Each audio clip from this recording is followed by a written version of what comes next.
Well, golf fans, it's the fourth and final major in the year, and the Big D is ready to break down all things Open Championship as we head to Royal Troon for the Open Championship of the year.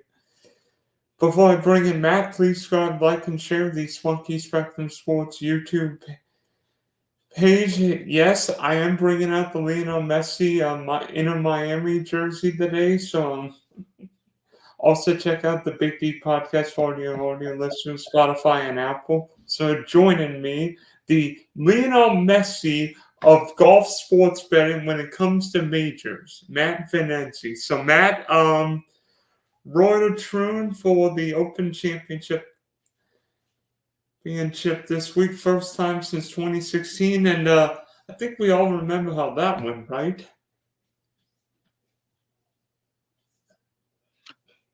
Oh yeah, we do, and I appreciate the Messi comment. That's quite the compliment. In 2016, I would say is probably the best final round of a major that I can certainly remember watching. Yeah, the duel between Henrik Stenson and Phil Mickelson, where both guys were going at it. I think Stenson got a 63 and Phil got a 65, and I'm like, that's the single best mono duel I've ever seen at the Open. Yeah, and hopefully this week we don't see the scores quite as low on over the weekend. I think, it's calling for 15, 20 miles per hour of wind for most of the week, maybe some rainy drizzle, a little bit chilly. So I'm hoping we get an actual Open Championship that challenges players in terms of the wind and the conditions. And I'd love to see a real old school Open. You want to see Carnoustie 1999, right? That's right. That'd be perfect. And John Vanderbilt making a triple on the last hole, but that's a story for another day, right?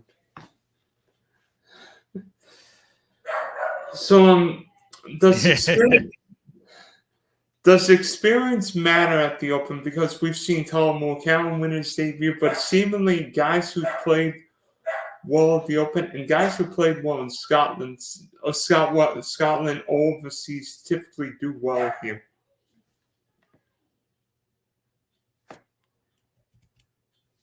Yeah, I definitely think experience matters. I feel like the Morikawa was a bit of the outlier because it really didn't feel like too much like an open.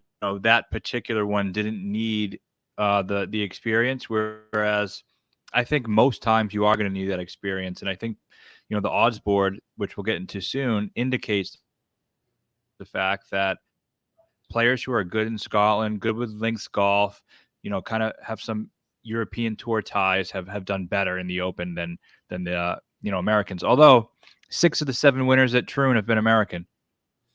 Yep, and and Stenson being the lone non-American recently there.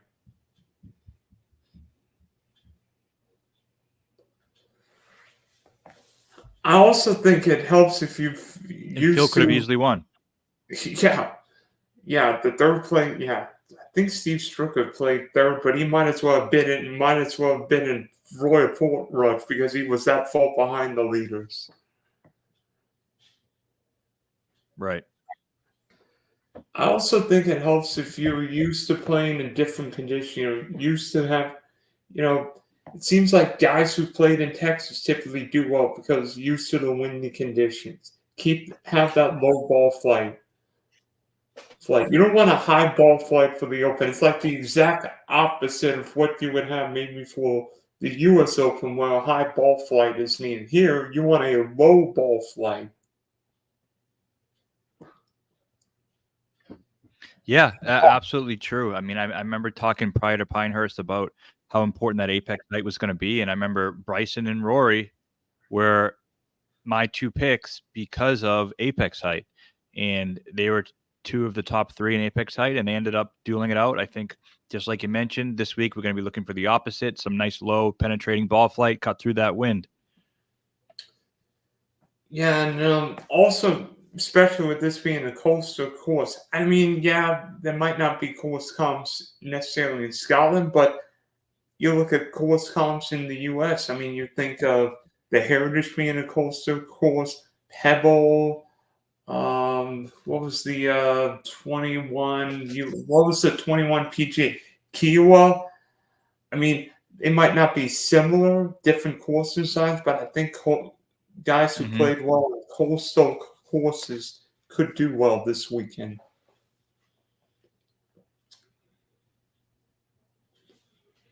Yeah, and we still have a little bit of data there from 2016 with players like Hatton having played, played well at this course when we saw it last. How long is it going to be until Terrell Hatton complains about the golf course?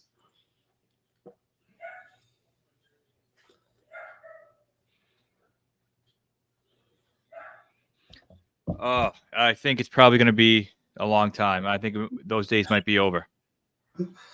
Actually, to his credit, he didn't complain much about Pinehurst.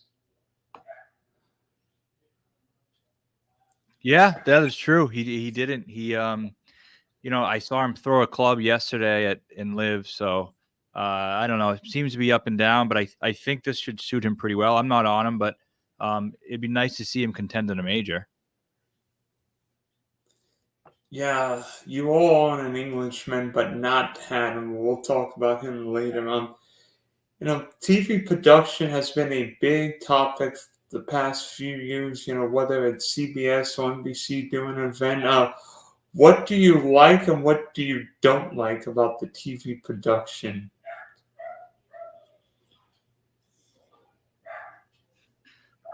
Well, I think the Scottish Open we saw last week, the coverage was way too late. I mean, they have golf going on from 3 a.m. to 10 a.m. and we can't see any of it until 10 a.m. They do have the featured groups now, which are better, but if it's not the group you want to see or that group is struggling, then it really a lot of people don't want to watch it. I mean, I on Saturday this week at the Scottish, I had Tommy Fleetwood who was going low, and the featured group had two guys who were over par for the day and not involved in whatsoever. I think today every other major sport we're getting beginning to end coverage, and I think we need less commercials, show more of the golf, show more golf shots, less talking, less previewing, less recapping, more golf shots. Yeah, and also CBS started the Scottish Open coverage like at noon, and I'm like, heck, the round was almost over. I'm like, that seems redundant.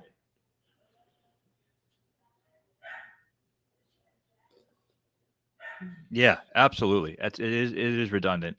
Um, I just think golf has been slower to adapt than every other major sport in terms of what people want to see. I think they don't know what people want to see.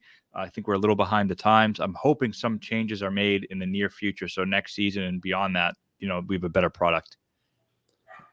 Yeah, I feel like when I watch a CBS broadcast and more about the stories, NBC just shows golf shots, which I think everybody wants to see. I don't care I don't care what your opinion is with Bryson or Roy or Scotty. I want to see golf shots. Yeah, absolutely. I couldn't agree more. And also, there's got to be something with this pace of play movement. The rule number one on the LPGA side, Nelly Corner complained about pace of play movement. I'm not picking names, but I think we know who is typically slow on the golf course. I'm like, can we pick it up a little bit, please? Why do you have to spend 5 hours over a birdie putt?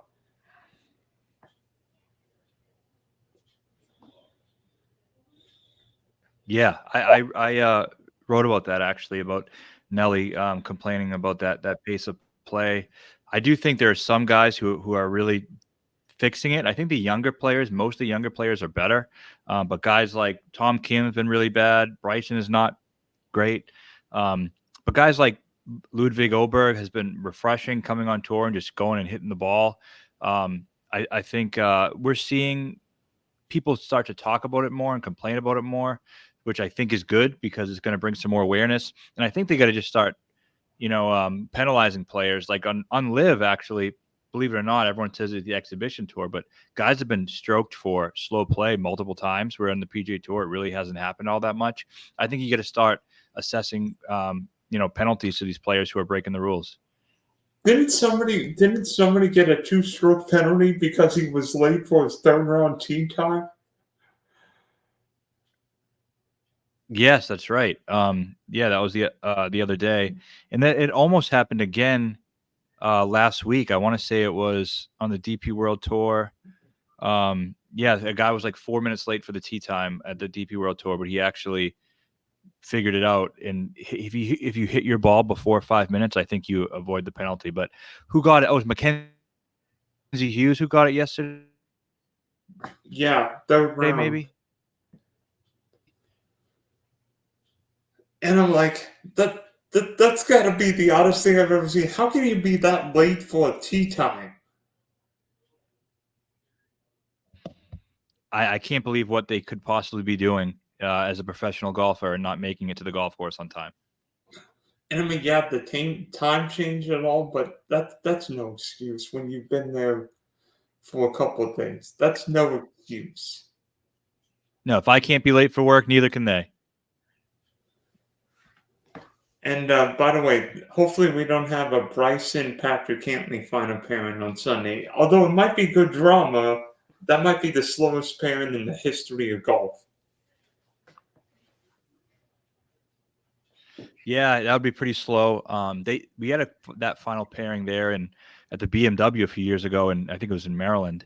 And those guys I don't think they get along very good either because Bryson got mad at Cantley a few times. And then wasn't that the tournament they had the playoff that went like 3 days?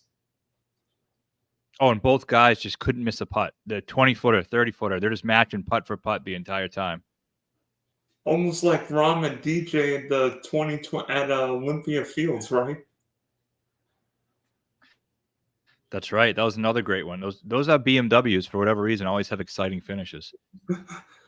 Yeah, maybe they need to put the call so we can make the longest putt, right? Yeah, exactly. And then look what happened last year with a guy we'll mention, Victor Hovland, with the craziest back nine of the year, right? Yeah, that's right. That's right. He's an interesting one this week into his great recent Open form. And this year he hasn't been the same player. So Yeah, but I feel like if Victor Hovland's going to win, we know about his history in non-American events. Seemingly, Hovland does better away from America, although he did win the Memorial Olympic Fields and then the Tour Championship last year. But Hovland might do better in the Open Championship. If there's a major he's going to win, it's probably this one. I've always said that his best chance at a major is the Open. I do think he can win multiple majors in his career. I'm still just as high on him now as I always have been. I'm not too concerned about the form. I think that PGA Championship performance shows that even if he's not his best, he can still come in and compete at a major, especially a major that has wind and it's a links course, like you mentioned. Outside of the U.S., he's been really good. So I'm high on Victor this week. I mean, he might not be my number one pick to win, but he's definitely among my top few. True. Speaking of weather, we know weather always plays a role. Like you get on the good side of the draw, you're probably going to win. You get on the bad side of the draw, you're not making the cut. Weather impacts this major more than any other, right? Oh, absolutely. It's going to be a major impact.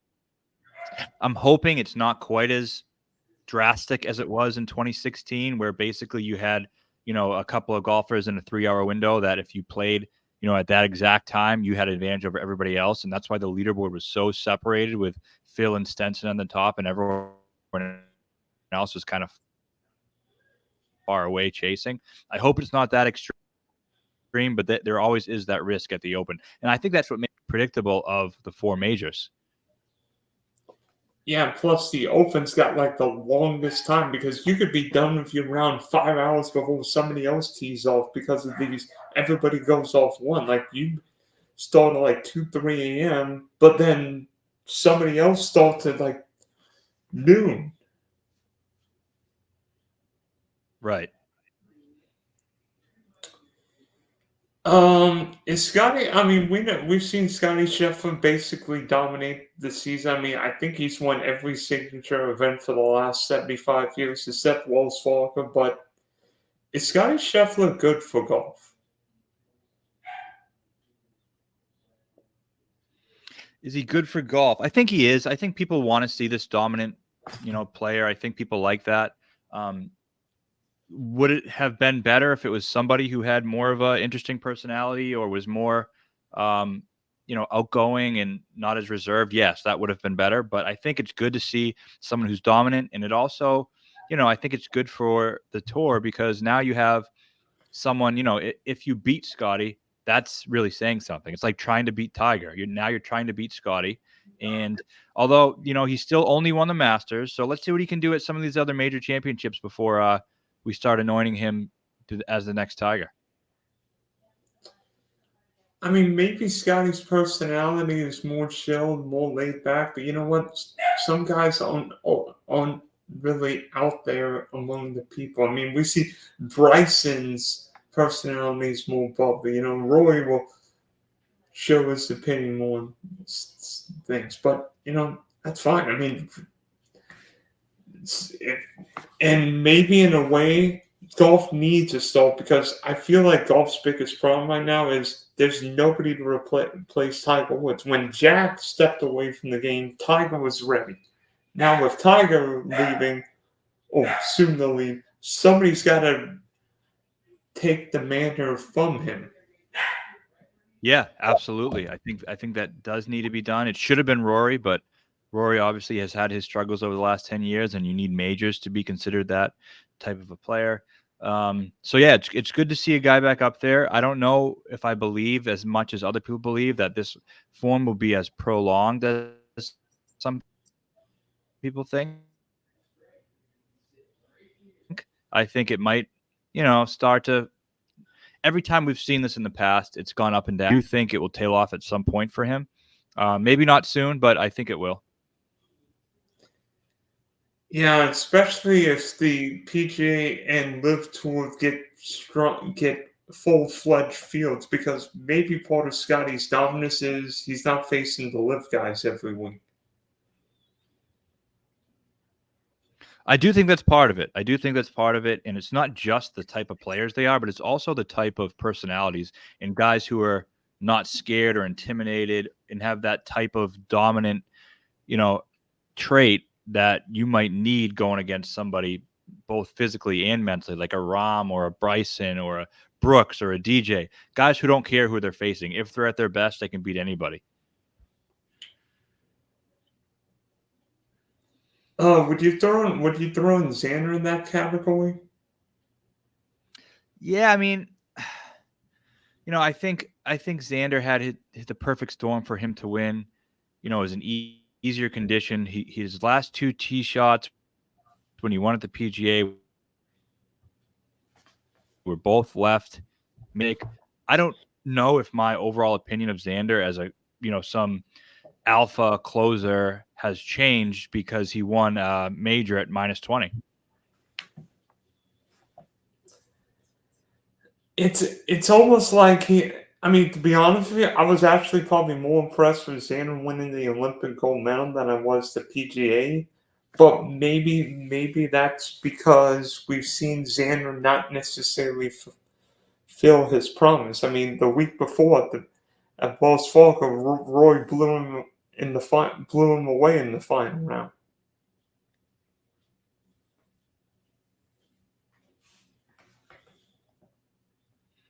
Yeah, exactly. And Xander didn't have to go against Scotty that day. So I want a guy who can stare down Scotty and beat him. I don't know if Xander is that guy, but you got to admit that his finishes this season have been incredible. He's been the second best player in the world so far. in terms of finishes. So we'll see what he does. I mean, even a bad, well, not necessarily a bad week, but tied 15 for Xander. Plus, he's actually won the Scottish Open a couple of years ago, so he's got a good history of playing anyone, right? He does, and I think this week suits him really well. And if he, I don't think he's going to win 2 majors in a year, but if he didn't win the first one, I think a lot of people would be saying he was going to win this one. I do think it's a great course fit for him. Well, looking at the DK tournaments this week, the Millie Maker looks absolutely horse. You know what this week? Go if you have the money, go play $3,750 worth of Millie Maker entries because that lot I'd rather play the Powerball whatever scratch offs you have in your own state. I haven't looked at it yet. Is there too many? Is there too many entrants in it? No. It's You want to know the price structure for the Millie Maker?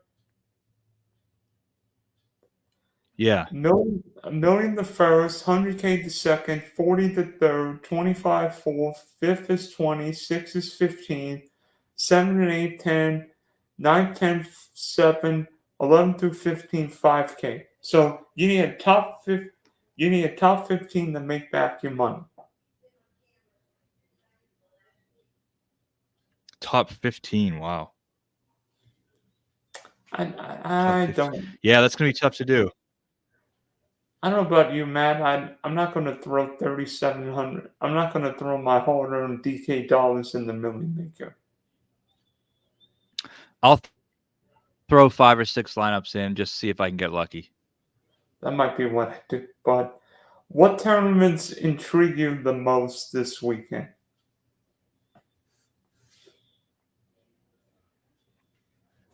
I love the I'm pulling them up now, but I typically love that 200 single. The one that has 2,000 entrants, 400,000 total prizes. The 400K driver? I always play the 33, the 100K dog leg.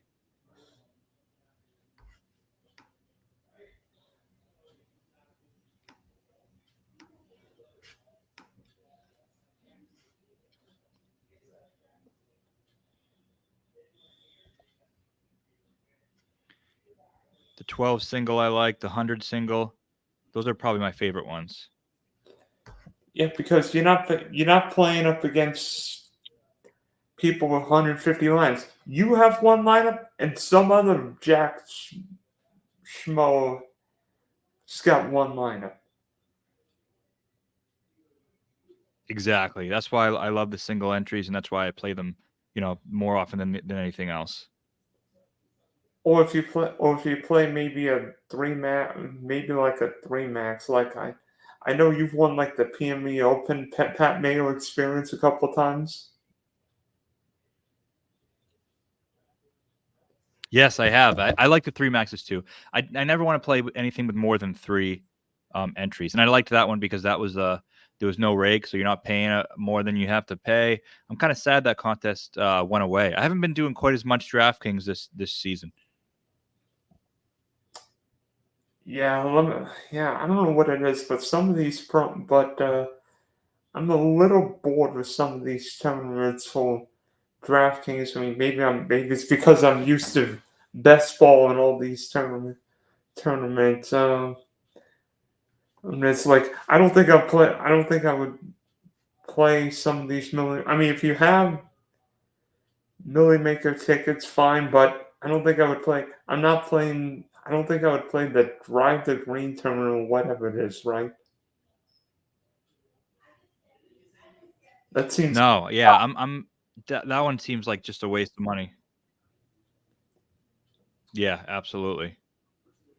Well, I know it's early Monday afternoon, but ownership projections will change. Let me see if I can take a wild guess on some of these. Do you have any ownership projections on these guys?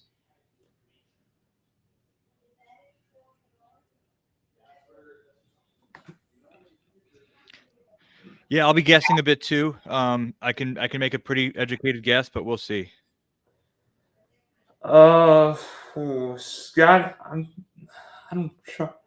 Scotty, 16%.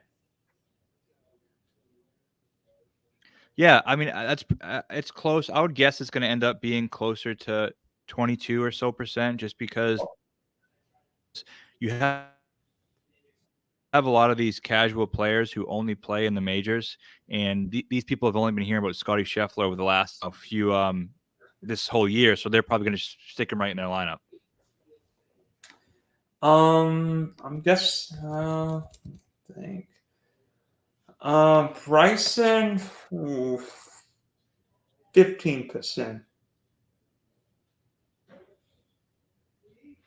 Yeah, I think that sounds like a good guess. I would put him in the 13 to 16% category based on.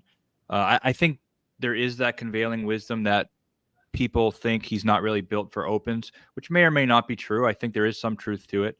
But he does have that name value now. He's a huge YouTube star, so he'll get that probably 15% based on that alone. And he played well at the 22 Open at St. Andrews. That one does feel like the outlier because that course is just a Cup, Gordon Sargent driving at 420 yards, and I think that's the one course where open course where the driver you can really get away with anything.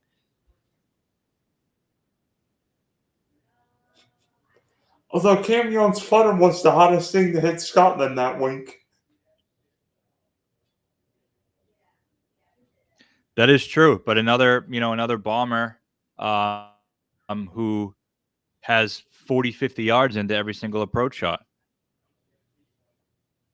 Yeah, Cam Young also eagled the 18th hole that week. He did to knock Rory out of second place. just to annoy the Roy fans even more, right? Exactly. Speaking of Roy, I'm thinking his ownership will come in 24%. Yeah, I'd say 24, 25%. I would guess he's the highest of the four players above 11K. Who do you think will end up being the highest owned golfer?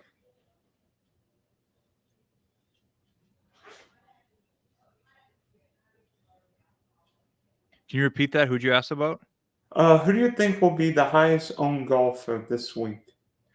I think Rory has a chance to be up there. I think Finau at 8,700 will be pretty popular. Shocker. Bob Mack, 7,700. Now that Shocker that Tony Bob Mack, Finau. 7,700 might be the most. To be honest with you, I think Sunday's going to be super chalky with his consistency. Maybe not in majors, but with his consistency, he's only 6,900, which is an outrageous price. Yeah, that's so cheap, 6,900. And right next to him is Akshay Bhatia. I think at 7K flat is going to be pretty popular as well. A few of us like him this week. Adam Scott, 6,700. Yeah, Don Neal won the tournament. Don Neal won last week. Louis, 6,800, who's gotten some steam. I bet Louis at 130 to 1 last month. And now he's apparently down to 60 to 1. I don't know how that happened. I'm like something. I mean, we'll mention bets in a minute, but some of these, there were some good long shots, some good mid-range values. I'll tell you what, I'm not touching McIntyre. What is it, 25 or 30 to 1 now? His value went, woof. No way I'm touching that value now. No way. Not at all. And I think that's why he'll probably be a popular DraftKings pick, because at 7,700, that's indicating he's 67 70 to 1 on the odds board when he's not anymore. So I think a lot.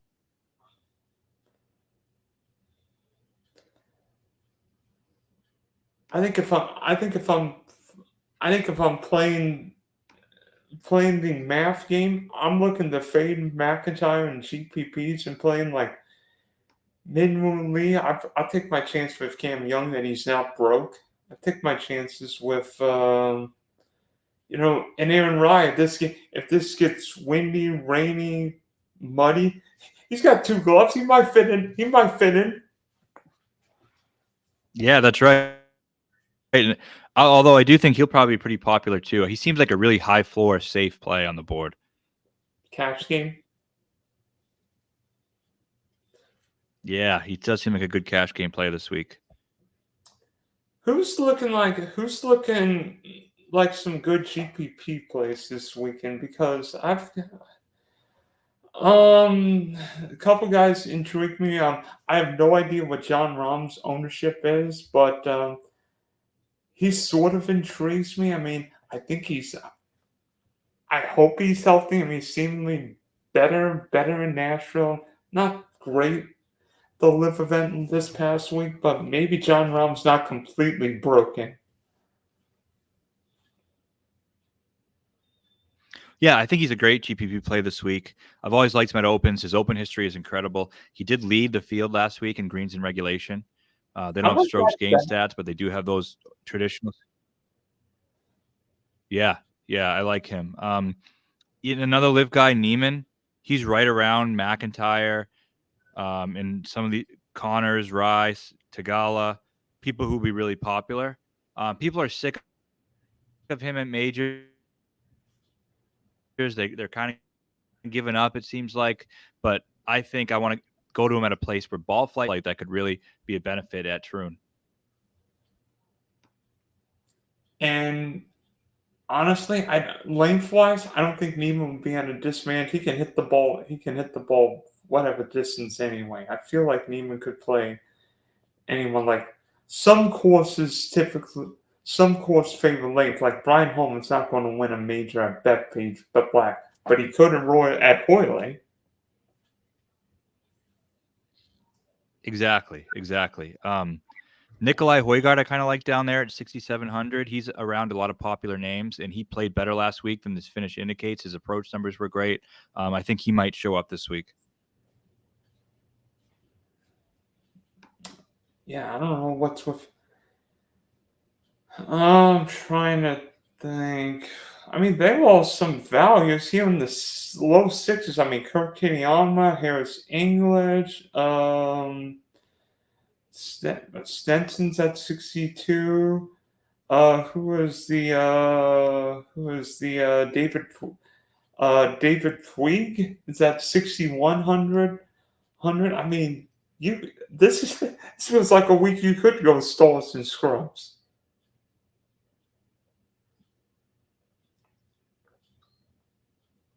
Yeah, you probably could. I mean, Shubhaka Sharma last week played good in the Scottish Open, and he's pretty good links player. He's 5,900.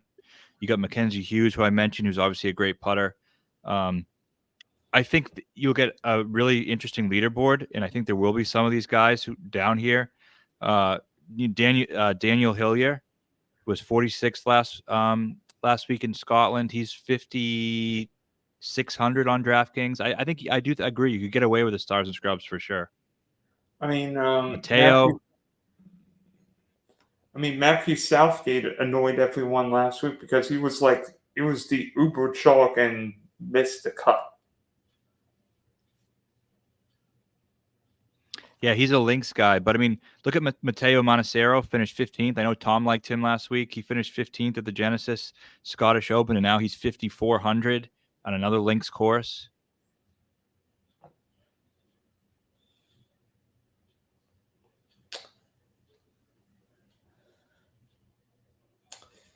Yeah, it's just going to be interesting. Usually everybody wants balanced builds in majors because they want safe guys. Maybe starting your team. Let me see. Maybe you start a team Rom and Ludwig's not a bad idea this week, right? Yeah, I would definitely consider doing it. Okay, Matt, you know I am the trivia savant. Everybody tries, but they fail to get me with trivia. What's the Open Championship trivia for the Big D?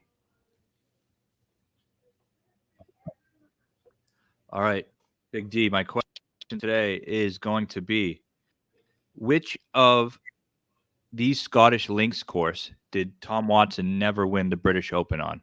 Which Scottish links course did he never win the British Open on? I don't think. I don't think. Um, I don't think Watson won. I don't think Watson won an Open at St. Andrews because he won one at Troon, right? In like '82, right? Yep, and he won one at Murphyfield Village. So then it's either well, it's So either that's one. right. That's correct. The answer is St. Andrews. He never won one at St. Andrews. Because Seve won in '84. I'm trying to think what was the one before '84.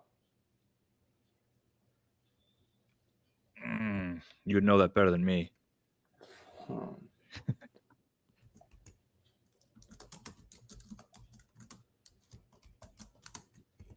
83. I got it. 83 was at Tom Watson won at Royal Birkdale. But that's in England, I think. You mean the one the Scotland one Yeah, before that. Southport. Okay. 1980 was Murfield. Okay.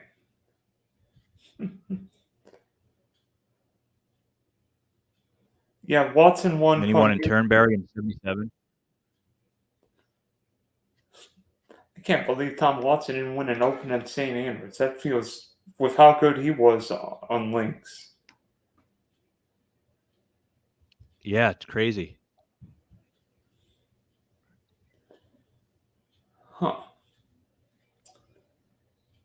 I mean, a couple famous golfers who've won there. I mean, Jack, Seve, Nick Faldo. I think Gary. I see. And then John Daly winning in '95. I mean, that seems weird. Yeah, very weird. But I think that shows the correlation we are talking about with that driver heavy, you know.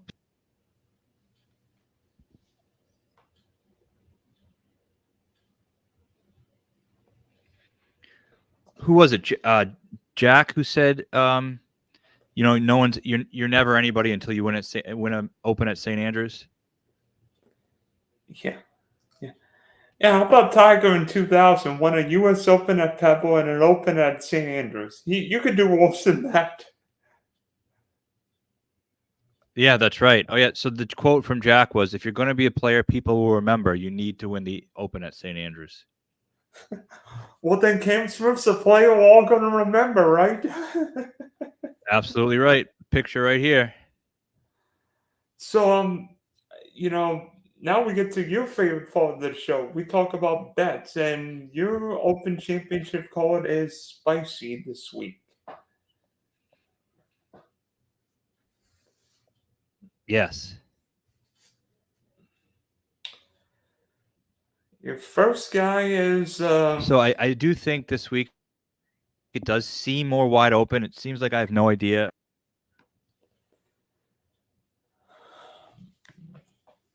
Is Rom. So Rom is the first one only because um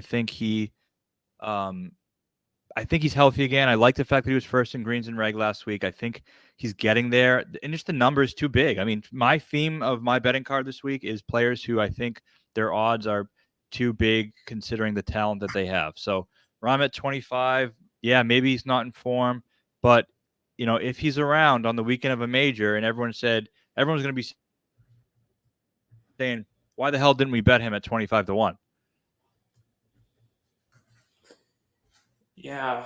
You tell me like John Rahm's the same value as John Rahm at 22 or Colin Morikawa at 14-1. I think I take John Rahm because even though Morikawa's won an Open, John Rahm's been here many, many times, and he's more used to the European conditions. Oh, he's great. He's won an Irish Open on the coast in windy conditions. He's finished.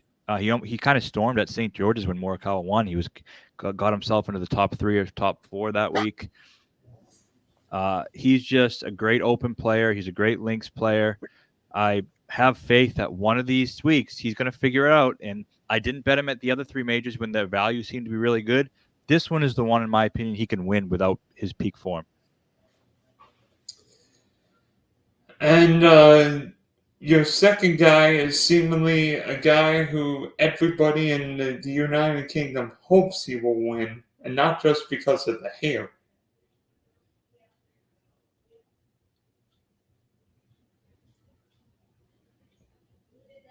Yeah, I mean, this is a tough one for me. I understand that the value at 25-1 on Tommy Fleetwood isn't as good as you would hope it to be, but the reason is because he's so good in these conditions. He's so good when it's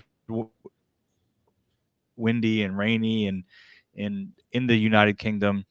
And I just think his floor is the highest, right? So Rahm, I'm taking a big swing, could be a boom or bust. Fleetwood is the opposite of that. I think at the very worst, he comes in the top 10, and I hope he has a chance to win. And seemingly, seemingly the Open Championship has been a first-time Open winner recently. I'm trying to.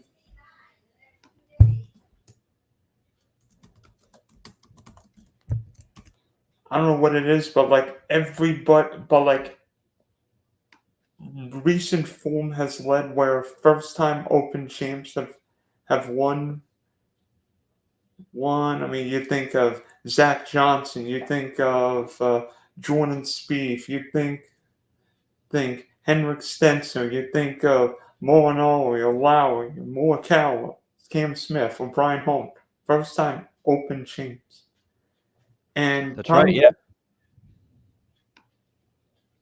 Tommy Fleetwood is in that group where he is almost overdue for a PGA win. Would it be something if he won this week? Yeah, and if there's anything he can win, it feels like it should be an Open Championship, right? It beat the tournament that fits him.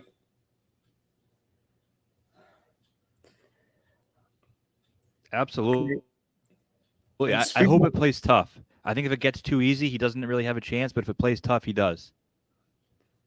And he can get uber hot with those irons. Remember, I think the harder some courses, like I don't know what it is, but like Rosal Torres always plays well when the course is harder. He can't win a birdie fest when the winner's at minus umpteen under. Yeah, I think it's going to be the same with Tommy. Like maybe 12, 13 under, I think could be fine. Pick number 3, guy we both liked last year. You going back to the Victor Hovland well?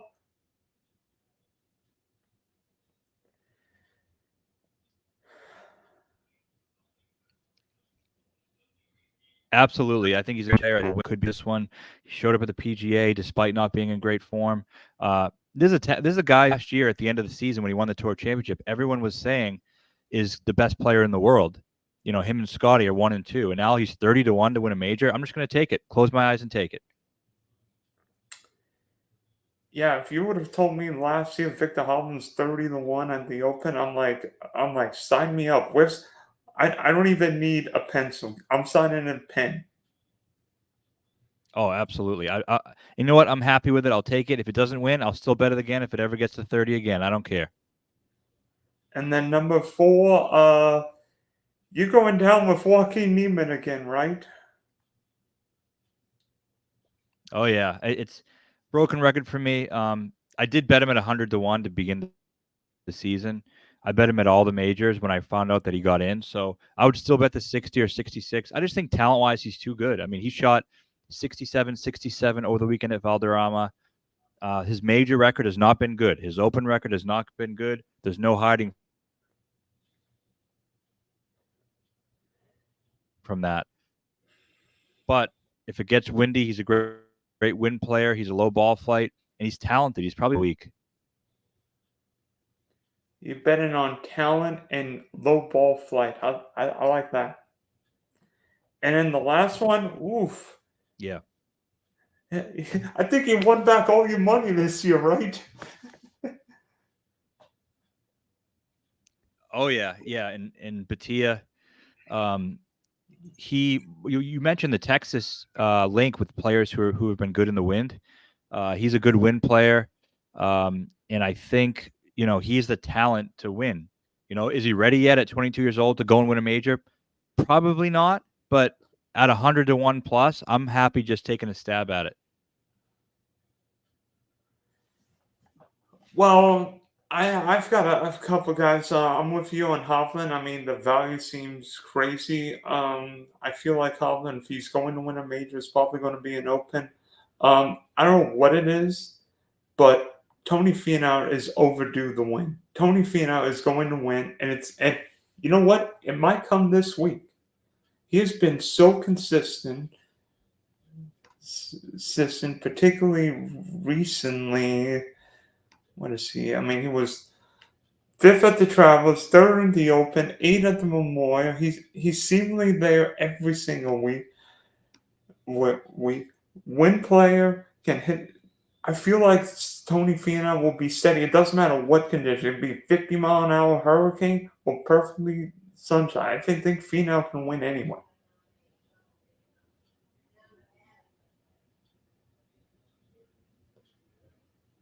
Yeah, he rated really highly for me in my model. His approach numbers have been fantastic. His open record is sneaky great. I see all that appeal for Tony this week. And then a guy I can't when I looked up his number, I'm like, I can't believe he's also 41. But how is Patrick Cantlay 41? Didn't he almost win the United States Open for heaven's sake? I love the Cantlay pick too. I mean, I think he is a type of player who people underrate because they don't like him. I think he's better than he's given credit for. Great at the U.S. Open. My concern is the injury. I don't know. I get why he pulled out of the John Deere because he found his form. He didn't need to go and find it. But then why not play in the Scottish next week? I'm wondering if there's really an injury. If there's not, that 40 to 1 seems to be great value. And then I'm with you on the young lefty. I mean, lefties typically do well, and we saw Bobby Mack win the Scottish Open yesterday. Phil won. Phil's done well in this course, so left-handers on at a big disadvantage too.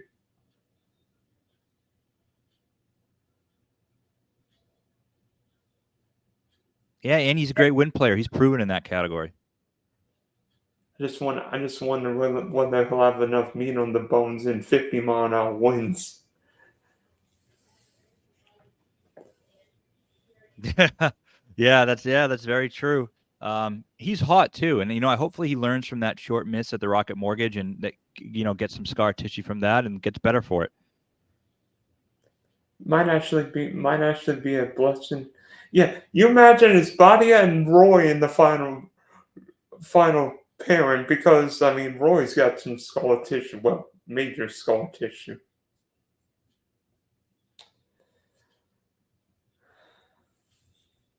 Yeah, and and speaking of Rory, I think he has a great chance to win once again. We'll see if he can do it, but he really is playing. So ultimately, Sunday afternoon, Sunday night in the UK, who will be hoisting the Critic Jug as champion golfer of the year? I'm gonna go John Rahm. Hey, that worked pretty well. That worked pretty well at the Masters a year plus ago. That's right. I think you have a I think you have a picture. I think you have a picture in the background, right? Oh yeah, I do. Where is it here? It's up there. There it is, top corner. Yeah. You know what? Swede won the Open Championship in 2016, and a Swede's going to win the Open again. I'm going to pick a debutant to Yeah, win the let's do it. Open.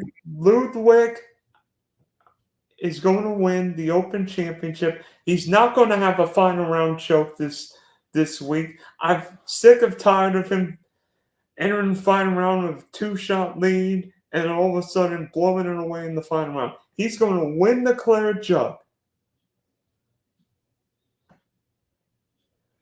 All right, I love the pick. I'd love to see Oberg do it. He's a great young talent, and I think he's going to be a contender at Opens for years to come. Maybe it's this year.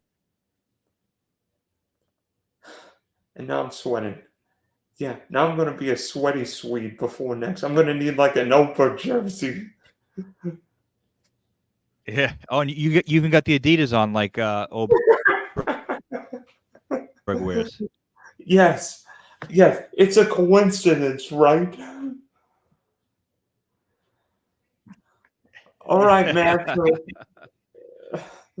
All right, Matt. So thanks for hopping on. Hopefully, we'll lean on Messi away to a one and done win and a whole bunch of kids. Yeah, and hopefully one of us hits the Millie Maker.